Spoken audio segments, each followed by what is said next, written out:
Excursions into the Encyclopedia Britannica are always interesting, if not always illuminating. In the 14th edition of this distinguished handbook, there is no entry of any kind under the word soul.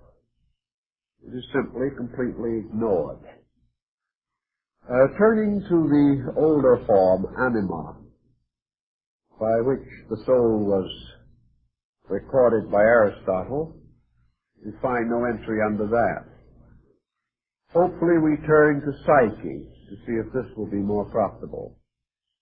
There is a brief entry under this word summarizing the fable of Cupid and Psyche, containing no intimation or suggestion that the word has any other meaning.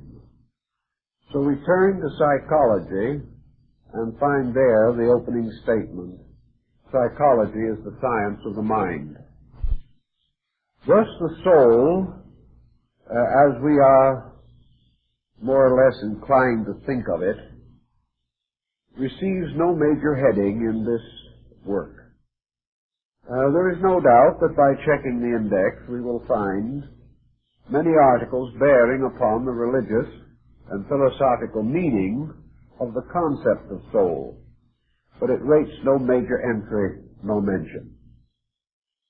This is more or less the result of a trend that has been going on now for better than a century, in which the effort has been consistently made to identify the internal life of man entirely with his mental and emotional structure.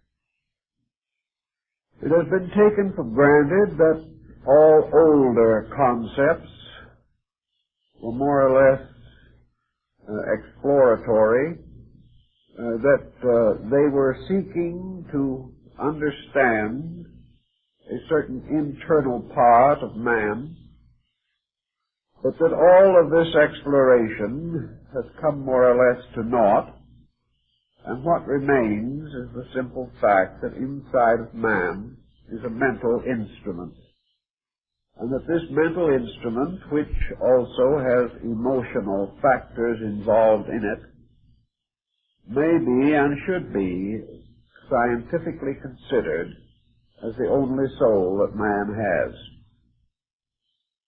This, of course, is utterly contrary to the very institutions of philosophy from which even the term psychology originally came.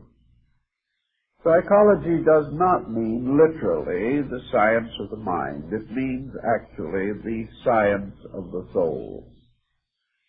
But in order to have some comprehension of value in the use of this term, the soul, I think we must spend some thought and consideration in trying to estimate how the more ancient groups of people, scholars, mystics, philosophers, considered this part of knowledge, this part of philosophy which deals with the human psyche or anima and its involvement in mortal concerns. There have always been two distinct points of view on this, and perhaps the conflict between them has led to the confusion of the present day.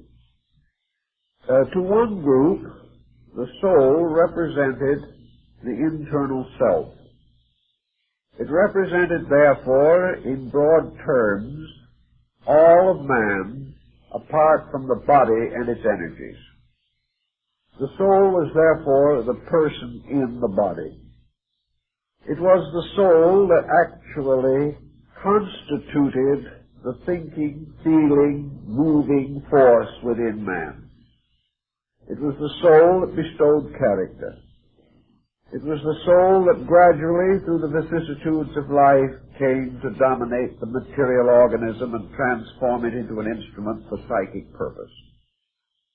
The soul was therefore a true being in itself, more or less inhabiting the suburbs of an invisible universe. And it was the soul that, animating the body, entering into it, transformed this body into a living thing. This concept of soul we find among most ancient religious and philosophic groups. There was a second group, however, possibly inspired by the early philosophies of the Egyptians, that held that the soul was a kind of overtone of the body. That the soul actually was something like the Greek idea of the immortal mortal. The soul had a beginning because it arose from man's internal reflection. It had an origin because it was created out of the very life of man. But having once come into existence, it became an eternal thing, unfolding and developing from the mysterious psychic seed that had been planted in the structure of nature from the very beginning. Thus, to these people, the soul was like a flower or a plant, with its seed in the dark and mysterious earth of man's spiritual nature, and its blossom radiating out into the various phases of enlightenment which man attained through his evolutionary process. It was the soul that really constituted the body of experience. It was fashioned out of the labors of man. The 12 labors of Hercules contributed to the creation of the soul. And that being in which there was a mature soul, or a soul grown up in wisdom and experience, was a hero, a person of great spiritual endowment. The soul, therefore, really constituted an overself, much in the quality of Emerson's oversoul. But this overself was something that man had to build. Much as in our ordinary way of life, man builds through experience his attitudes, his character, his disposition, his temperament, and the very maturity to which he ultimately attains. The soul growing up in man, therefore, was like a person passing through life, learning as it proceeded, gaining certain lessons, and accomplishing in older years a kind of wisdom, a wisdom arising out of living itself. The soul was consequently this wisdom body. It was this enriching character within man, becoming ever more, and by its own growth leading the body in ways of wisdom and truth. The Eastern peoples more or less follow this same concept, except that they extend the pattern to make what we might term the psychic self as something which evolves not through a single lifetime, but along the whole chain of re-embodiments included in the concept of reincarnation. Thus the soul is that which is re-embodied. It is that which continues to grow behind the changing faces and forms of embodiment. The soul begins with man, begins with his earliest evolution, but continues in an unbroken sequence of growth, passing from one body to another, gaining some new instruction, insight, or understanding from each embodiment. And it is the soul and not the person that grows richer in wisdom. The soul, therefore, becomes, at any given point or time in the evolution of consciousness, the leader of the personality. Within the soul is locked the experience of previous lives, meaning that in some instances we observe persons born with greater erudition and insight than others. We see some more skilled and more gifted. We see the rise of genius. We behold those whose aptitudes and abilities are extraordinary. To the Eastern mind, these represent soul endowments accumulated through the long cycles of rebirth.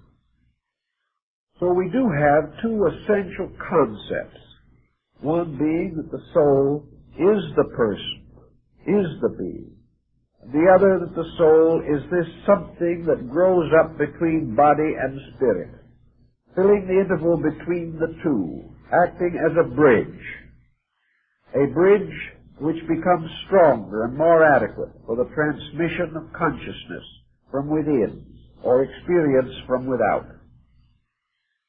It is around this concept that the soul is something that is building with man that psychology gained its consolation and differentiated its own point of view. Psychology, however, has usually taken it for granted that man has only a single embodiment. Therefore, that the soul has its origin, its growth, its maturity, and its end within the span of a human lifetime. But it is in the soul, even in this concept, that what we might term the richest part of life is unfolded. It is the soul also which becomes the source of the various pressures and intensities which mark individuality. It is this soul, variously conditioned according to science by both heredity and environment, that the individual must turn to for the understanding of his own inner life. His life consists not only of his conscious experience, but of certain subconscious or unconscious experiences, which can become powerful forces in the modification of his character. So we come to certain simple concepts about this, by which we translate certain levels of activity in terms of psychology. We say the conscious mind is that part of man's mental life which responds normally to the various stimuli which are the expectancies of living. We can say, therefore, that two persons, A and B, may be involved in this. A is a friend of B. B has always been kind to A. Therefore, A is fond of B.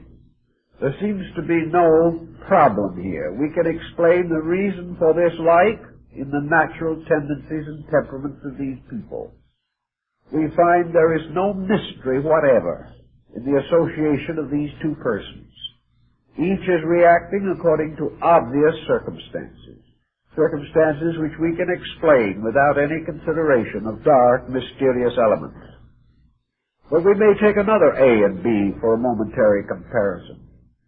A knows B, and from the first day he met B, A heartily disliked him. B has done nothing to injure A.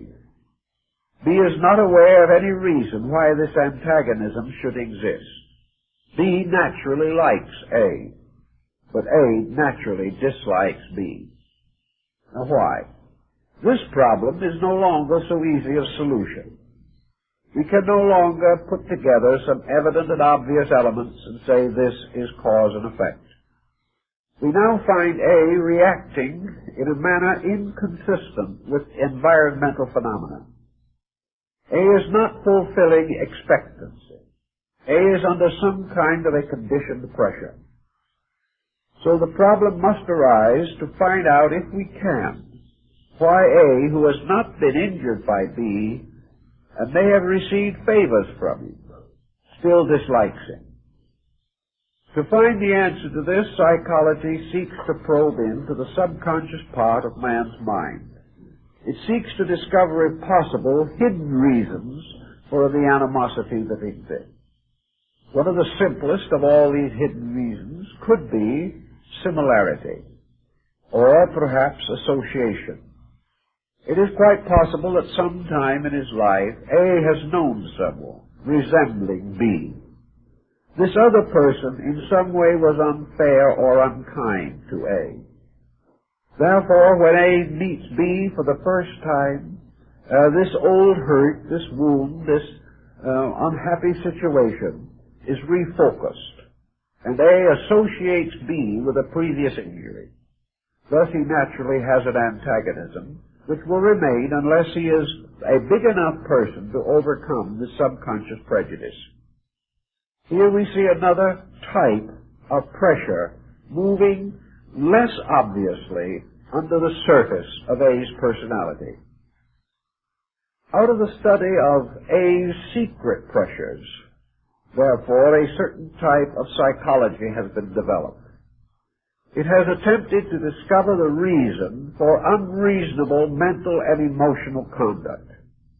To some degree, it has been successful in this, but in some cases it has been almost completely unsuccessful. Also within this area, there is another problem with which psychology has been still less adequate.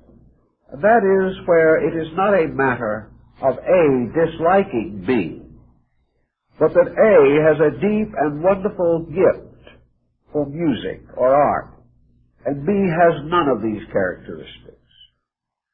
B is comparatively giftless. He is simply an extremely ordinary person. A is an extraordinary person. Now, the question of the psychological pressures of excellence, this question is more difficult to solve than that of prejudice. The answer we would naturally seek in the classical way, whether A has been subjected to some environment in which he had peculiar advantages over B in the attainment of genius.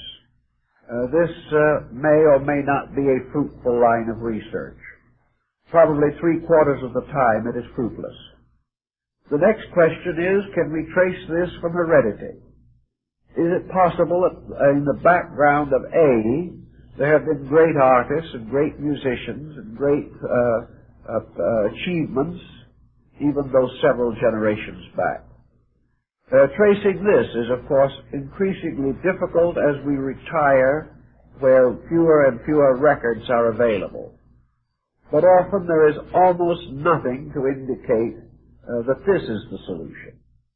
It may well be that A comes from a family of 5 children. Of these 5, he alone is talented, but all the others share in the same heredity. This offers question which is at the moment more or less shelved for future consideration.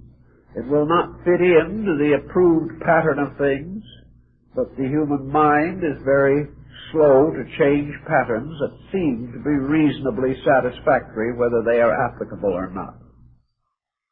So we then have to try to find out, if possible, how it happens that A has entirely different endowments from B or from other members of his own family.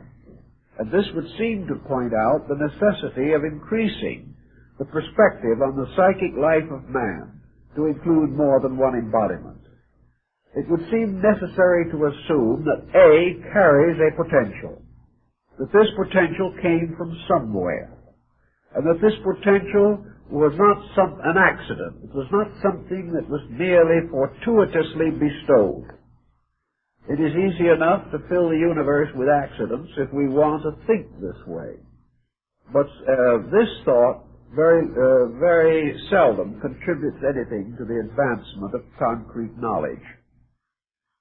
We must then assume that all abilities have their origin in some reasonable cause. And here's where psychology gets itself into one of its primary difficulties. Being unable to explain any cause that is consistent with its own concepts, psychology is forced to fall back upon an abstract concept of heredity that cannot be demonstrated for lack of data, or it must fall back upon the fortuitous belief that somewhere in the environment, recognized or unrecognized, the solution to the mystery must lie. Or else it must take the ground and circumstance that some individuals are endowed and some are not, for no good reason. Psychology has been dealing with the problem of no good reason for some time.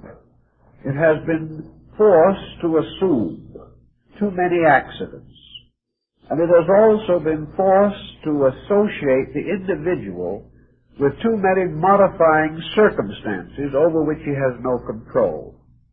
From this approach, we finally come to the principal dilemma from a moral and ethical standpoint which psychology faces, namely that it forces upon us an amoral universe, a universe in which there are no values, where things simply happen, and there is no excuse for their happening.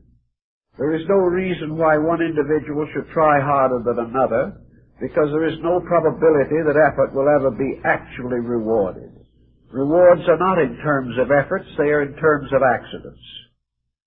While this in the very abstract laboratory approach may be comparatively meaningless and contribute very little to the complication of human life, when this reaches out into society and becomes a dominant thought or a dominant opinion or a dominant belief, it does and has undermined man's ethical moral life. It has given him a peculiar attitude toward things, an attitude essentially unlawful and meaningless, an attitude in which values as such no longer have any distinguishing boundaries, a universe in which anything can happen and nearly everything does, and there is no particularly good explanation for the greater part of it. The ancients would not accept this. Perhaps they were too simple in their thinking, too direct to acknowledge such a concept. Perhaps they were too wise to accept it.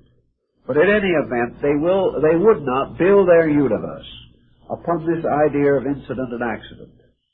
They insisted that all things in nature had reasons, had explanations, that everything that occurred according to some reasonable plan, pattern, law, or truth. Consequently, that the differences in human life, human behavior, human attitude, human estates must be lawful differences, not accidental differences. And the only way they could solve this was by extending the lifespan of the human being, so that that which was not accomplished in the present life could be traced to a previous embodiment. And that which was not worked out or fulfilled in this life must be extended into a subsequent embodiment. In the ancient concept, the primary end was that justice should be universally applied, whereas at the present time, the concept of justice has very little place in most scientific thinking. It has no bearing upon the psychology of accidents with which we are so heavily dominated in modern thinking. Now, psychology has as its theoretical achievements two ends, both of which are regarded as essentially useful, and within certain reasonable boundaries they are useful. One is psychoanalysis and the other is psychotherapy. Psychoanalysis is the effort to understand man, to understand the reasons for his attitudes and for the various unreasonable emotions and thoughts that arise in him. Under analysis, a certain amount can be demonstrated. It can be shown, for example, how dangerous prejudice can be.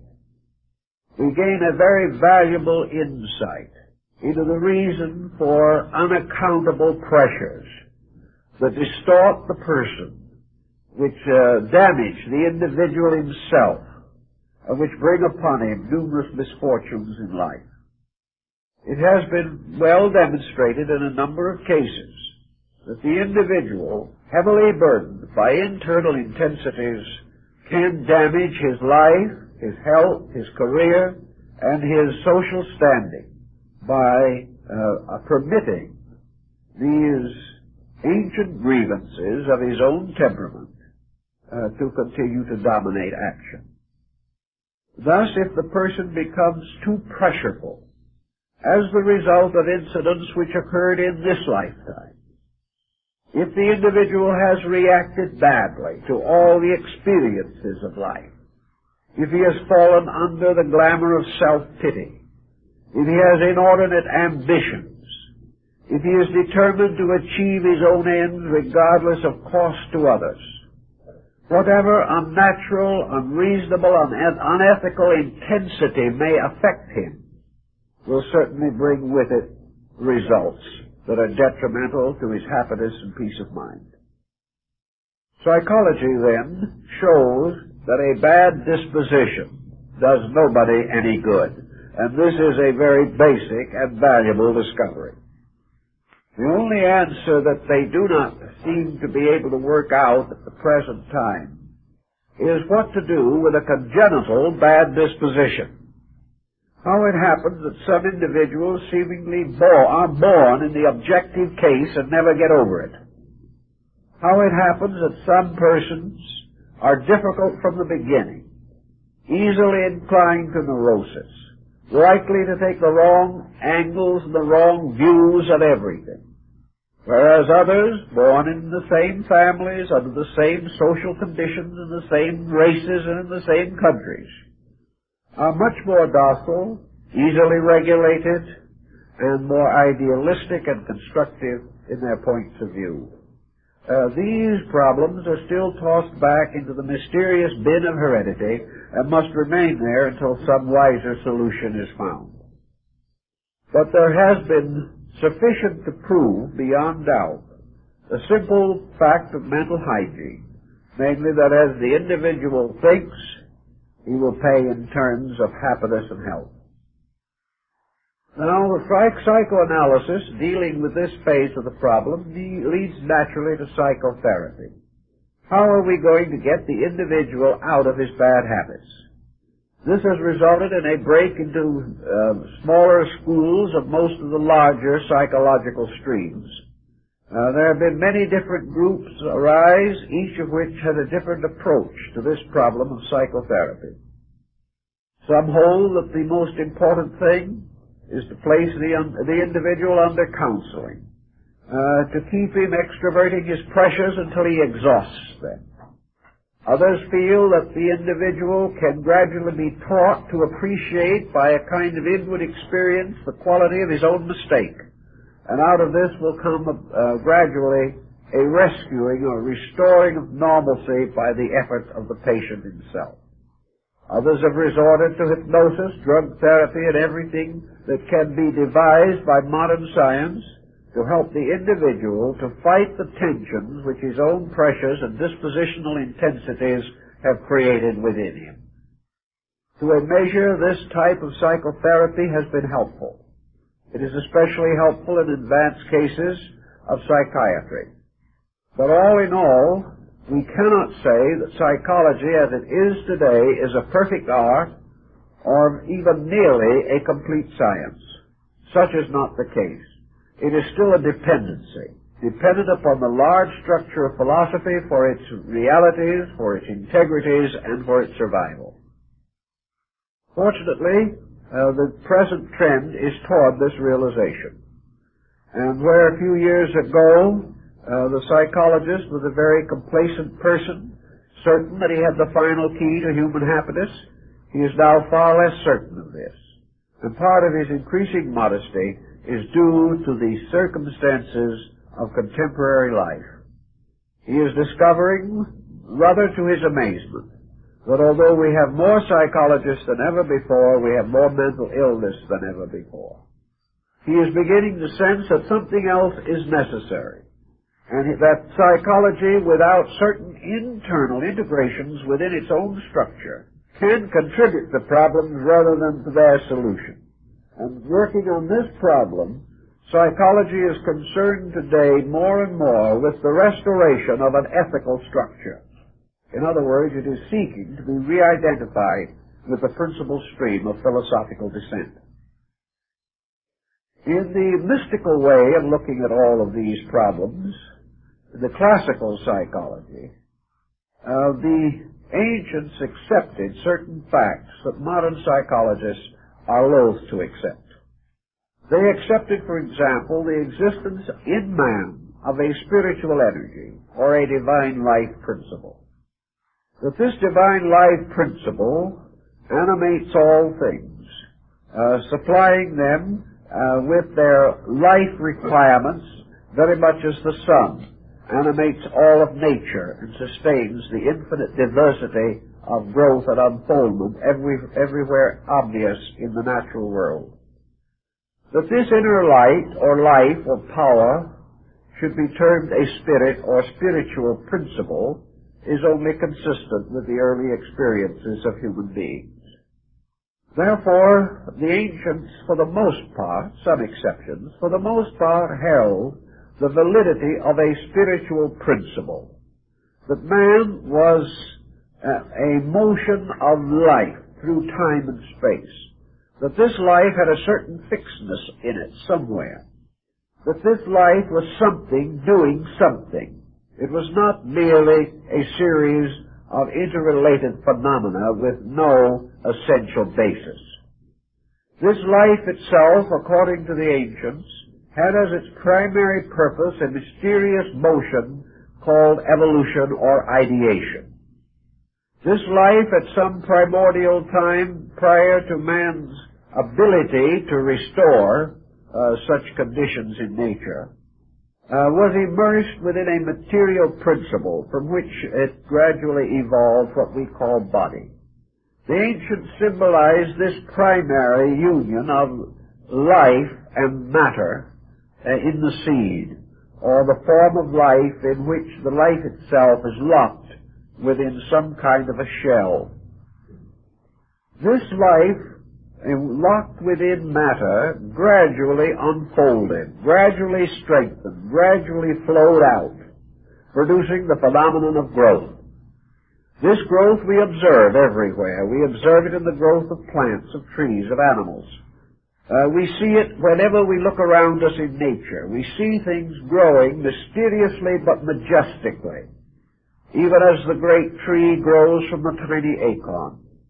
And we seem to behold in this nature's eternal process of unfoldment. And according to most ancient peoples, spirit was unfolding through body. And in the process of its own unfoldment, it unfolded the body which it occupied.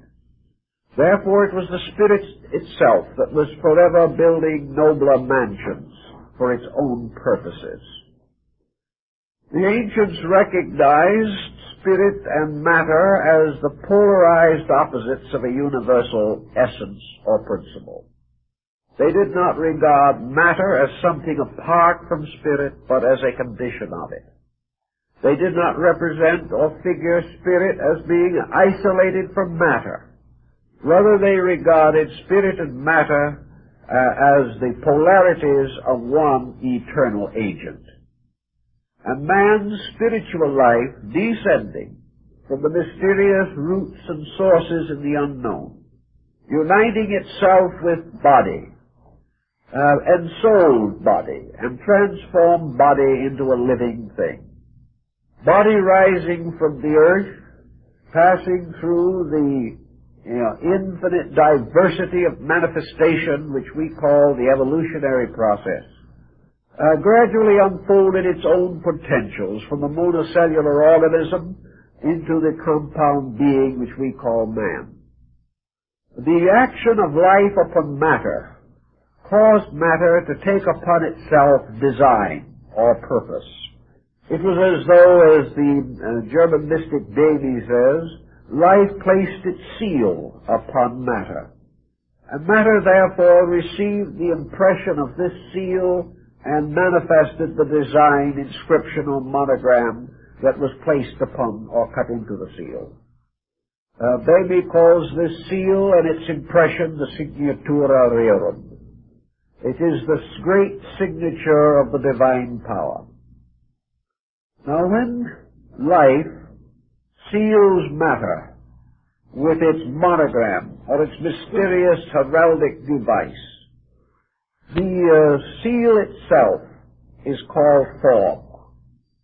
For the union of life and matter always results in a compound, and this compound is a form consisting of material elements held into some kind of a pattern by energy.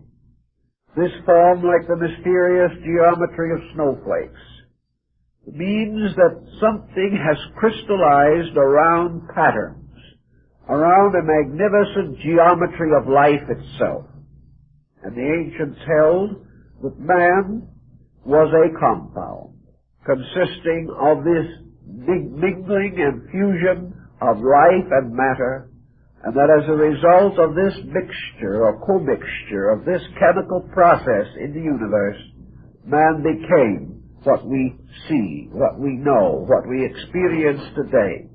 He became an informed or formalized being. Now, as the union of spirit and matter produced form, so according to the ancient belief, this fusion also produced a mysterious thing called soul. Soul was therefore the invisible counterpart of the fusion of spirit and matter. And then man became a creature possessing a form, possessing faculties, powers, perceptions, reflections, the capacity for meditation and concentration, when he developed the mysteries of memory and forethought and intuition and inspiration. As these powers began to develop within him, they resulted in the gradual development of a new creature. This new creature had a body similar to the bodies of animals. He had a life eternal in the light of God. But between this body and this spirit, there was emerging, evolving, and unfolding a mysterious individuality. This individuality was the person. This individuality was man, or manas, the ancient Sanskrit root word for man, also meaning the thinker. Thus man became a living, thinking being. And with his living and thinking, he reacted in an infinitude of ways to the challenge of his environment. We can trace this evolution back to the Stone Age. We can trace it back to the time when man first desired to perpetuate the records of his own kind by making crude drawings and sculpturings upon the walls of caves and on the faces of cliffs. We can see his struggle through the beginning of arts and sciences. We can see him discovering fire. We can find him gaining gradually skill in the hunt. We find him inventing weaving and pottery, little by little advancing himself. Other creatures that we know did not do these things. Some showed rudimentary tendencies to social organization, as the ant and the bee, but they never developed beyond a certain degree. We find man, however, going on and on, not only adjusting himself to the world in which he lived, but gradually developing the abstract faculties of the mind. We find him speculating and thinking about things. We find a religion arising in his consciousness. And little by little, this fusion of spirit and matter, producing, as we say, the rudimentary principle of mind, began to enrich this mind. And this mind, in turn, began to enrich the life of the person in the material world. And by degrees, over vast periods of time, the mind took leadership over the body, and more used the body for its own purposes. Man no longer simply existed to survive. As soon as mind began to take over, man began to think in terms of leisure. Man began to contemplate the possibility of an inner life apart from the mere struggle for survival. Out of leisure came the arts and sciences, the philosophies, the literatures, all of the music, the theater, the drama, dance, every development of man's psychic life. These all came from the leisure or the power of the individual to have a life inside, and a life which it was not necessary to completely smother in order to maintain physical existence. So man gradually began to conspire on how to gain for himself greater freedom from the stress of material need. He learned by degrees how to save the seed and augment the crops. He learned how, by industry, to make useful devices. He invented light so that his hours of darkness would not be so complete, and he would have greater time for contemplative life. Little by little, therefore, the human being built up between spirit and body a structure of experiences, a structure rich in the story of the struggle of an inner being to express itself. Now, religion may in some instances identify this inner being totally with spirit. But the animal has spirit. The bird, the fish, the insect, all these creatures have spirits. They are all alive. They are just as much alive as man. But they have never individualized this mysterious middle ground. They have never taken life and gradually given it a certain integration. They have never created the power to create leisure for themselves. They've never found the way to use this leisure. If these other creatures had ever gained this power and this skill, they would probably have long ago overwhelmed man, because they outnumber him, and in many ways they are infinitely more resourceful than he is. But they have never had this sense, this mysterious power of gaining mastery over destiny. So we find gradually in this middle distance between spirit and matter the arising of the true human being. We find him therefore suspended twixt heaven and earth, dominion wielding. He is like the Chinese triad of heaven, earth, and man. For in man, heaven and earth are locked, and they are also revealed. Man, through his own individuality, is gradually revealing the universe. And in so doing, he is also exploring, discovering, contemplating universal phenomena. Thus the ancients were convinced that there existed this soul in body, that this soul was the highest expression that we have of the manifestation of universal energy, that it was a particular manifestation, that it was a highly personal one. The human soul cannot belong to anything except man. And the human soul could not come into existence until man became a self-responsible agent. The human soul has to gradually gain through experience. The human soul has to react to pleasure and pain. It has to discover its mistakes. It has to advance its virtues. It has to punish its defects. Until finally, because it has individuality, because it has a certain moderate determinism, which it calls free will, this soul is capable of growth, capable of becoming. It is also capable of limiting or delaying its own growth. But because this growth is part of universal life itself, it cannot completely destroy the power of itself to grow. It can damage this power, but it cannot frustrate its purposes. Thus man arises as the Son of heaven and earth. He arises as having been endowed by nature with the richest part of natural heritage, and endowed by the divine principle with the potentials of his own divinity. Man then is indeed a creature in whose nature the ultimates and the extremes of existence are both bridged and reconciled. On this basis, then, we have the concept of the soul as it was understood by the Greeks and by most other ancient peoples. And because this psychic power gradually gained the knowledge of itself and gained the power to contemplate its own structure, its own majesty, and its own manifestation through the study of its consequences as a force in life, so man began to develop a science of his own soul. He gradually developed realizations of how the soul could be advanced in its purpose, how it could be retarded, what would enrich it, what would impoverish it.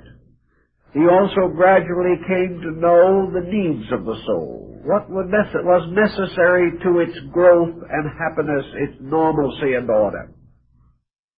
Plato gives us a considerable discussion of this particular subject. And like most of the Greek philosophers, he assumed that finally the soul was a geometrical equation. It was a kind of mathematical creature. It was a creature that could be best symbolized by numbers, by their arrangements, and by the unfoldment of the symmetrical Platonic solids. The soul also, in addition to all of these other characteristics, according to the Greeks, being, so to say, a product of the union of heaven and earth, could be lured away from its middle place by the various circumstances of life. The soul was perilously poised on the roaring ridge of heaven. It was truly in a middle ground or middle distance between extremes. And man's own abilities to maintain the equilibrium of the soul, these abilities determine very largely the health or sickness of his own psychic self. If the soul was caused by the intemperances of living to verge toward the body and become identical with it, then the individual was termed a materialist or a sensualist. Then it was that the soul, instead of regulating the body, became its slave. This is the allegory behind the story of Samson, who, having been blinded, was bound to the millstone of the Philistines. This soul that is blinded by materialism becomes, as it were, bound to the millstone of the material world and its problems, grinding out corn for profit, continually enslaved by the very body which was fashioned for its purpose and for its unfoldment. As the soul went or verged nearer and nearer to body, it was said to enter into a stupor, or to become obsessed or possessed by body. It became numb and intoxicated with the pressures of the senses, until finally this soul descended into a darkness, losing all sense of its own existence, forgetting that it was a living thing, and remembering no part of its divine origin. A point again brought out for the parable of the prodigal son, and in the Gnostic legends by the hymn of the robe of glory. The soul, having thus lost all sense of its own divinity, of its own nobility, became simply an instrument for the gratification of the sensory perceptions. Its thoughts were only in terms of the comforts of the body, the fulfillment of material ambition. It dealt in stratagems and spoils. It became a victim of conspiracies, and the mental powers which it possessed were used for tyranny, despotism, and deceit.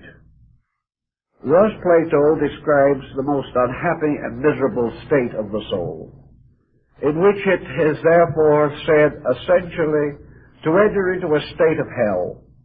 For as both the Greeks and Egyptians pointed out, hell was simply the soul imprisoned within body, limited by the tyrannies of the sensory perceptions, pressed on by the demoniacal forces of deceit, selfishness, and ignorance, and no longer capable of an existence in itself or even the awareness of its own nobility. Conversely, the soul, suspended in the middle distance between the divine and mortal, could verge toward the divine, could ascend from the tyranny of the body, and incline itself more and more to the contemplation of heavenly things. When the soul chose to join itself to the eternal source of its own being, this soul was said to become an idealist, no longer accepting the tyranny of body, renouncing those procedures and processes which might bind it to the delusion of the sensory perceptions. The soul sought rather the rarefied atmosphere of intuition and vision.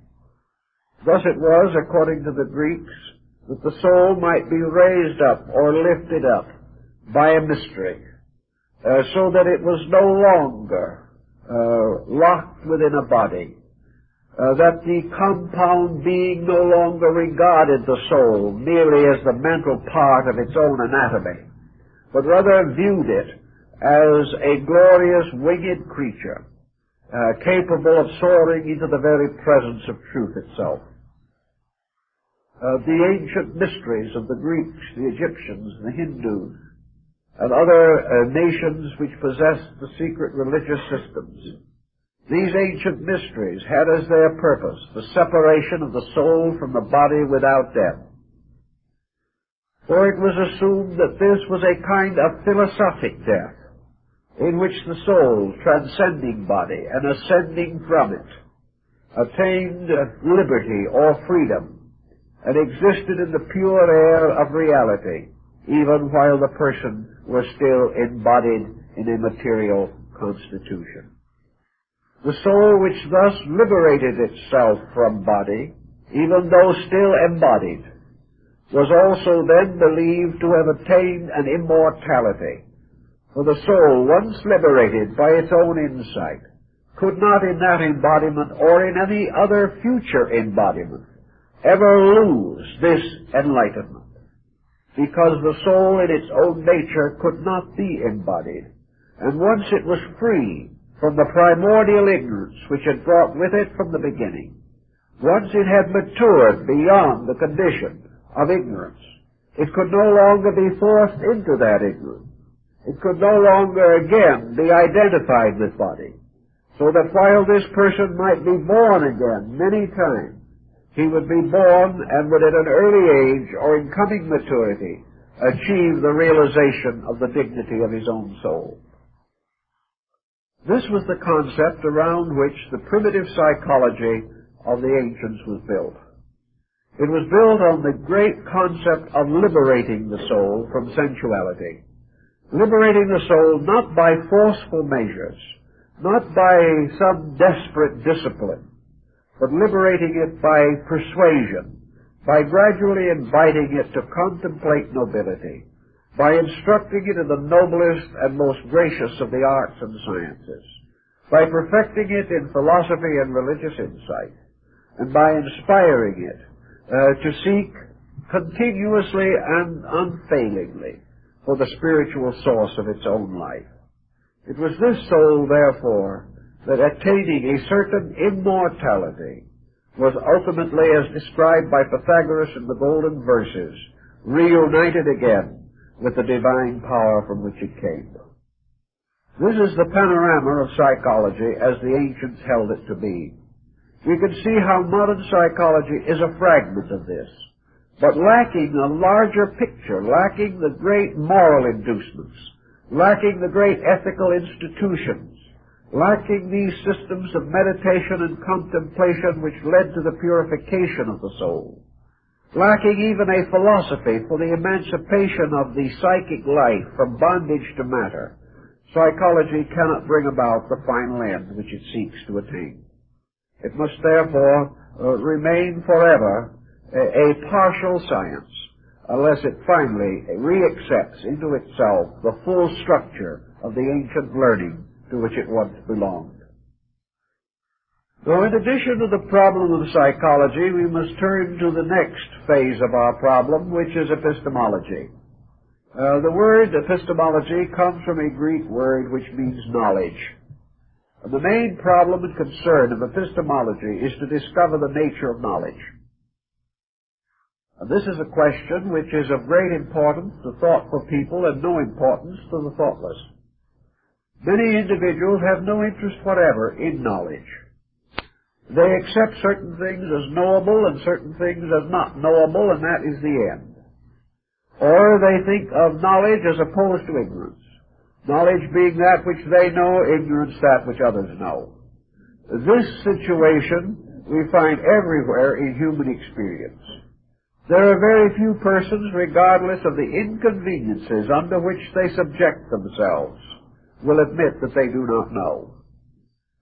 Yet, actually, if we begin the study of knowledge, it helps to maintain in us an appropriate humility. What is knowledge?